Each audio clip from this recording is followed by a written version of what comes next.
చెప్పడం జరుగుతుంది. So madam, normal ప్లాస్టరింగ్కి ఈ సర్వెంట్ ప్లాస్టరింగ్కి డిఫరెన్స్ ఏంటి మేడం అసలు? సార్ యాక్చువల్ గా మనకి ఇల్లు అంటేనే గోడ కట్టే మనం ఇల్లు కడతాం అనమాట. గోడ అనేది బేస్ మనకి.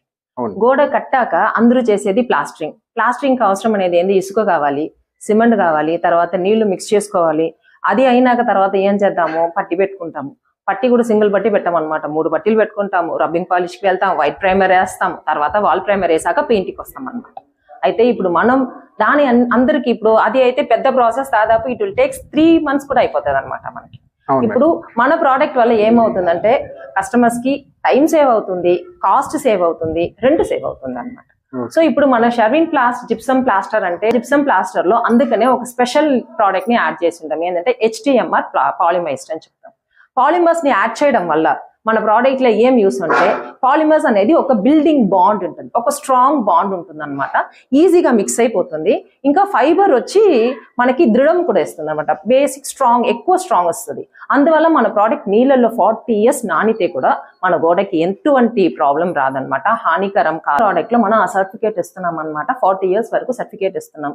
సింగిల్ క్రాక్ అలా పడిందంటే మేమే దాన్ని రిపేర్ చేసి ఇస్తుంది. ఏమంటే ఇప్పుడు మనం దీంట్లో మేక్ కొట్టితే కూడా దాంట్లో బొక్కలు మాత్రమే పడుతుంది అని చెప్పాను కదా. తర్వాత దీన్ని మనం డ్యామేజ్ చేసి చూస్తాం. డ్యామేజ్ చేస్తే ఏమవుతుంది, ఎలా ఉంటుంది ఈ గోడ అనేది కూడా మనం ఒకసారి ఇప్పుడు చూసేద్దాం. ఒకసారి మా టెక్నీషియన్ ని పిలుస్తాను, ఆయన వచ్చి చూపిస్తారనమాట మీకు. దీంట్లో మనం సుత్తితో కొడితే ఎలా వస్తుంది ఏమనేది. సరే రండి సార్.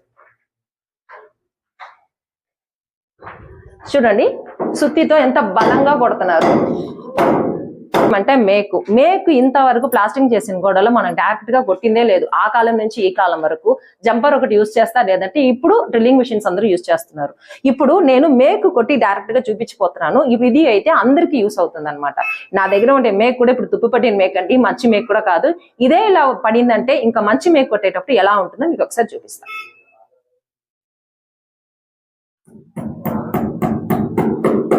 చూడు ఎంత సులువుగా ఎంత ఈజీగా లోపల దిగిపోయిందో. పక్కన కూడా ఏది ఊడి పడలేదు, సింగిల్ క్రాక్ అవ్వలేదు, ఏం అవ్వలేదు అనమాట. అక్కడ వరకే మనకి చీల ఎక్కడ పెట్టారో ఎక్కడ కొట్టారో మీకు అక్కడ వరకే మనకి ఇది పోయింది అనమాట.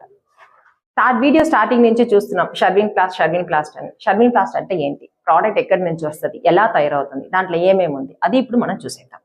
దీంట్లో calcium sulphate dihydrate plus ethylene, polyethylene, fibres and polymers ఇవన్నీ మిక్స్ చేస్తాం కాబట్టి మన ప్రోడక్ట్ ని HTMR పాలిమైజ్డ్ అని చెప్తాం అనమాట. ఈ ప్రోడక్ట్ నెక్స్ట్ ఇప్పుడు మనం ప్రోడక్ట్ స్పెషాలిటీ చూస్తాం. ఎక్కడెక్కడ చూస్తాం, ఎక్కడెక్కడ ఏ గోడకి వేసుకోవచ్చు అనేది.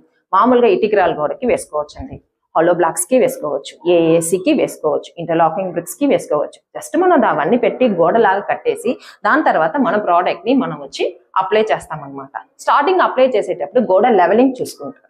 పైనుంచి కింద వరకు 4 mm థిక్నెస్ లో గోడ ఎక్కడ అన్లెవెల్లో ఉందని చూసి ఫస్ట్ లెవెల్ చేసుకుంటారు. లెవెల్ చేసుకున్నాక మనకి పైనుంచి లింటిల్ నుంచి కింద వరకు ఫస్ట్ ఏం చేస్తారంటే ప్రోడక్ట్ ని అప్లై చేసుకుంటూ వస్తారు. పైన మనకి లింటిలు మనకి బీమ్స్ వచ్చేటప్పుడు గోడకి బీమ్ కి కవర్ అవ్వాలి. అట్లంటే ఏం చేస్తారంటే ఒక మెష్ లాగా కొట్టి చేసిండారు దీని అనేది మీకు అర్థమవుతుంది అనమాట.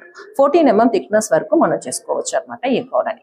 14 mm థిక్నెస్ వరకు చేసుకుంటామని చూసాం కదండి. నెక్స్ట్ దీనికి వాటర్ క్యూరింగ్ అనేది అవసరం లేదు. వాటర్ క్యూరింగ్ మాత్రమే కాదండి, మనకి ఇసుక అవసరం లేదు, సిమెంట్ అవసరం లేదు, ఏది అవసరం లేదు. ఇప్పుడు ప్రపంచంలోనే లేని విషయం ఏమని చూసామంటే సిమెంట్ కోసమే అంత ఇసుక కోసం కష్టపడుతున్నాం. సిమెంట్ కూడా కాస్ట్ ఎక్కువైపోయింది. నీటి క్యూరింగ్ అనేది నీళ్లు కూడా అడిగంటిపోయి చాలా మంది నీళ్లు లేకపోతే కష్టపడుతున్నారు అనమాట. మనకి దీంట్లో వాటర్ క్యూరింగ్ అనేది టోటల్ గా మనకి అవసరం లేదు. నెక్స్ట్ మన ప్రోడక్ట్ లో ఇంకొక ఏం స్పెషాలిటీ చూసారంటే ఈ ప్రోడక్ట్ వేస్టేజ్ అని కింద ఉంది చూసారా.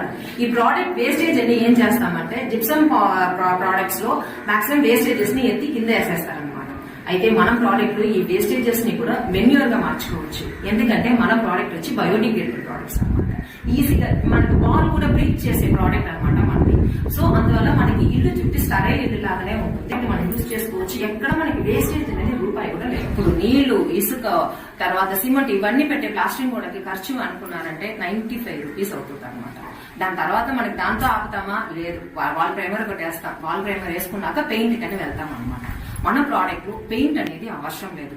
ఎందుకంటే ఆటోమేటిక్ గా ఇదే గ్లాసీనెస్ వచ్చేస్తుంది. మీకు వైట్ గా కావాలంటే అలాగే వదిలేయచ్చు అనమాట మన గోడని. లేదండి నేను కలర్ వేసుకోవాలని అనుకుంటారా, మామూలుగా ఖర్చు ఒక 20 లీటర్స్ అయిందనుకోండి, మనకి 12 లీటర్స్ అవుతుంది అనమాట. ఆ ప్లేసెస్ లో 8 లీటర్స్ అనేది మనకి ఆదా అవుతుంది. సో పెయింటింగ్ కాస్ట్ కూడా మనకి తగ్గిపోతుంది అనమాట మన ప్రోడక్ట్ వేసుకునేటప్పుడు. అయితే ప్లాస్టింగ్ గోడకి చూసారంటే ప్లాస్టింగ్ వేసుకున్నాక పెయింటింగ్ వెళ్ళాలి. ప్లాస్టింగ్ చేసుకునేకే 95 రూపీస్ అవుతుంది అనమాట per స్క్వేర్ ఫీట్. దాని తర్వాత పెయింటింగ్ అనేటప్పుడు ఇంకో ఒక 15 రూపీస్ 20 రూపీస్ యాడ్ ఆన్ అవుతుంది. అప్పుడు మనకి ఎంత పడుతుంది, 120 రూపీస్ పడుతుంది ఒక స్క్వేర్ ఫీట్ మన ఇల్లుని పెయింట్ చేసి ఫినిష్ చేసేకి. అయితే మనం ప్రోడక్ట్ లో మనం 50 రూపీస్ కి గోడని తయారు చేసుకోవచ్చు. దానికి పైన పెయింట్ కావాలని అనుకున్నారంటే అది ఒక 60 రూపీస్ అవుతుంది. అప్పుడు ఒక్క స్క్వేర్ ఫీట్ 60 రూపీస్ లోనే మనం ఒక గోడని మన ఇంటి కోసం మనం తయారు చేసుకోవచ్చు. సో చూసారు కదా ఫ్రెండ్స్, తక్కువ టైంలో తక్కువ ఖర్చుతో